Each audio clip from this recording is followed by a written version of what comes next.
What is up, guys? It's the Dragod back today with another video. So if you don't know who I am, considering this is the first video on my channel, I am a Forex trader who's been profitable for approximately 1 year. I've been living it up and I've decided to start a channel to show you guys how to trade. I realize there's a lot of people in the position I was in who need to learn how to Forex trade and want to become profitable traders, and I would like to guide you guys. I'm currently living in England. It meant that we can't travel for a few years, but things are opening up. I'll probably start traveling soon. So who knows, I might be coming to your city one day soon.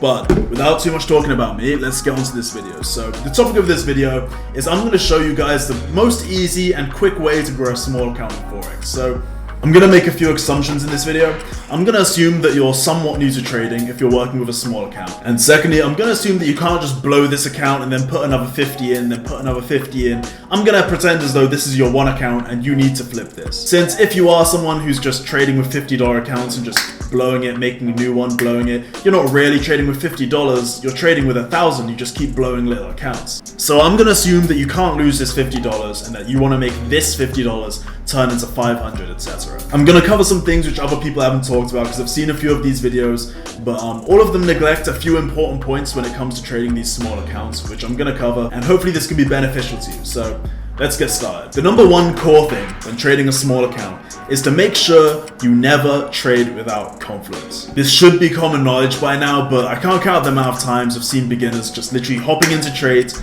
based off nothing but intuition alone. The thing about intuition is it's only valid after you've had a certain amount of experience doing anything. A grandmaster chess player might look at the board and know exactly the right move to make. If you or I sit down and we look and we think we know which move to make, we will get body slammed by whoever is sat across the table from us.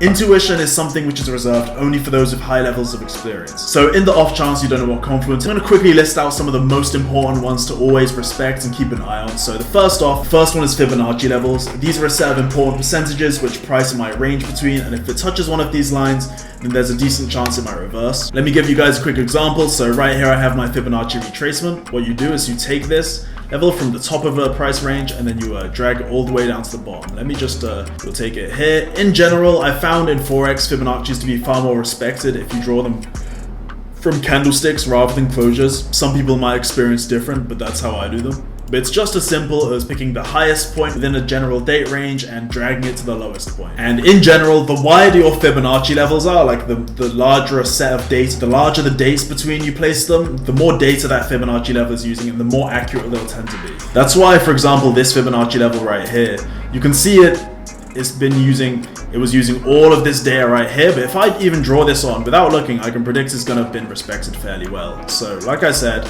you can see this level right here was respected perfectly right there. It's a little bit messy, I can't really see much, but you guys get the point. That's the first Confluence, that's a really important one. Secondly, you want to be looking for candlestick patterns. So candlestick patterns are essentially price action. How is the price moving?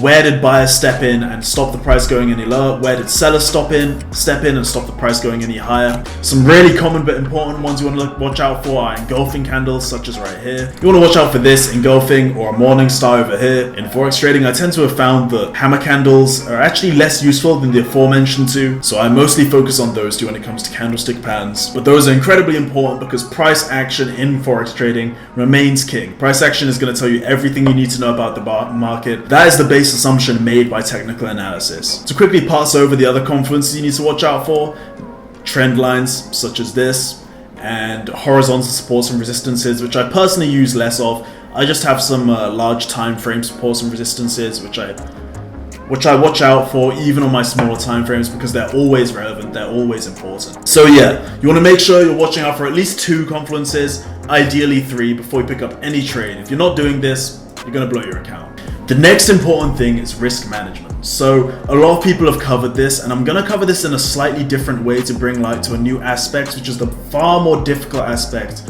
of risk management. So I'm sure you guys have watched enough videos talking about, okay, use 3% risk on any trade. You don't want to, if you have a $50 account, that's going to be approximately $1.50, I believe. So you don't want to risk any more than $1.50 for any trade. Your stop loss should be appropriately placed so that if your trade goes against you and gets stopped out, you shouldn't lose more than $1.50. Okay, we've got that. I'm pretty sure everyone knows that by now. account. Then we also have risk per day, right? So you don't want to risk more than XYZ% of your account per day in case you get in a losing streak and you get a little bit annoyed and you just keep losing trades. So those two are sort of obvious. Those two are things which a lot of people have covered. I'm going to cover the far more difficult aspect briefly right here, which is the emotional side of risk management. So like I've said, a lot of people have heard this stuff and then they wonder why they go out onto the markets and somehow their account still gets blown. The reason for this is the reason for a lot of failure when it comes to business, which is just emotions and the word human. So what will happen is that plenty of people will hear this risk management thing and it will sound fantastic and they'll go out there and then they'll see a trade they really like. They'll see a trade where all the confluences seem to check out and it looks sumptuous and they can't miss it. When's a trade like this going to happen again? So they go ahead and they slam 10% in there and then it goes against them and they lose it. And now they're mad, right? And they know they said that they were only going to lose 10% in a day, but they can't just walk away, so they go ahead and they trade again. And this time, the trade is less good than the last one, because they're trying to just look for the next thing to come across their desk. So they make that trade and then they lose that as well, obviously, because it wasn't even as good of a trade. That's what actually happens when people try and apply risk management. So the true key to applying good risk management is to recognize these emotional patterns, to recognize these behaviors, and no matter how good something looks when it comes across your desk, understand that something new will come. Something as good as that trade, it will come. No, you didn't just hop on the market and right now is the greatest trade to happen all year. That didn't happen. Something as good as this will come again sooner or later. You can afford to apply proper risk management. This one trade was not going to make you a millionaire. So that relates to the first part, which is risking too much when you see something good come across your desk. The second part is emotional control, because what's going to happen is, sometimes you're going to lose a trade that you thought was good, and even if you didn't go crazy, you might have risked 5%, you're annoyed because you lost 5% of your account.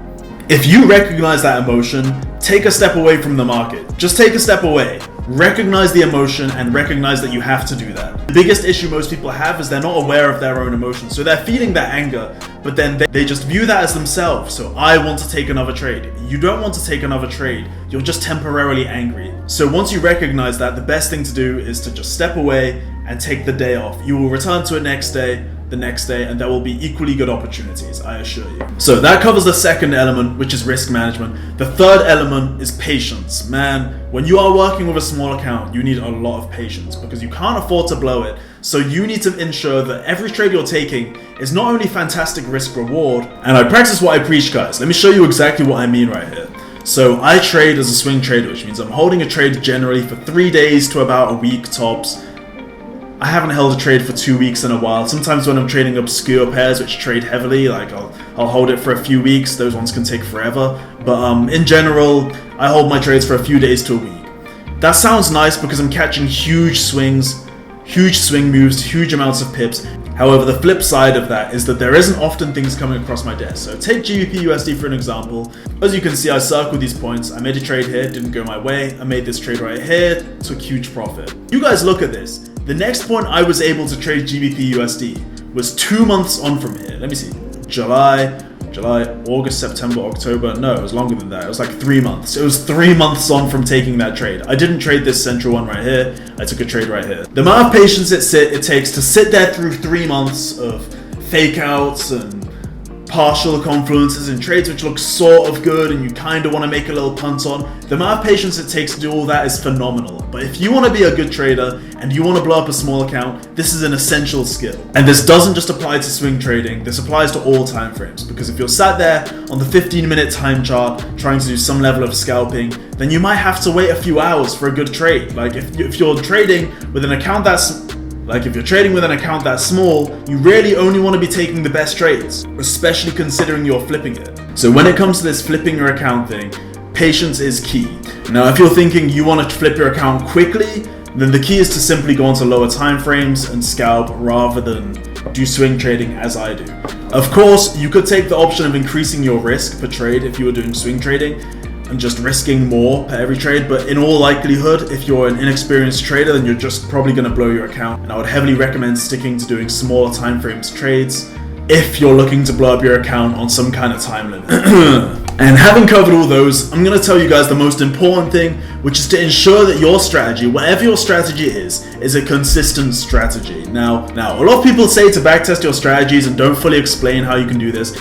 It's really simple, guys. It can sound really intimidating at times, but it's nothing more complicated than simply scrolling back a little bit, taking your strategy, not looking any further than when you're at, and then just taking trades, and then hopping on a little Google Sheets or a spreadsheet, knowing where you took profits and losses, and are you a profitable trader? And if you are, now it's time to go to live trading. Now some people will find that they're consistently profitable with their paper trading, but not when they're live trading. So what do you want to do with this? You want to make sure that you're not risking very much whatsoever when you're live trading, because the biggest reason that people become unprofitable when they go from paper trading to live trading is that they're risking too much. If you're risking too much, you're now entering a fear-based mindset. What if I lose? What if I blow my whole account? I'm scared to take this trade. Oh, I missed it and then I went my way. God damn it, why did I do that? Let me take the next one which comes in. Oh, this one, let me take this. Oh, it went against me. It wasn't as good as the last trade. Trade with an amount which you can mentally handle. Trade with an amount which you can emotionally handle. That's going to ensure that you remain a consistent trader when you're making the transition from paper trading to actual live trading. But yeah, listen guys, I don't want this video to drag on super long, so if you want a part 2, let me know in the comments. I hope you guys enjoyed it. This is my video on how to grow a small account. Make sure you like, subscribe, and comment. I'll see you guys in the next one.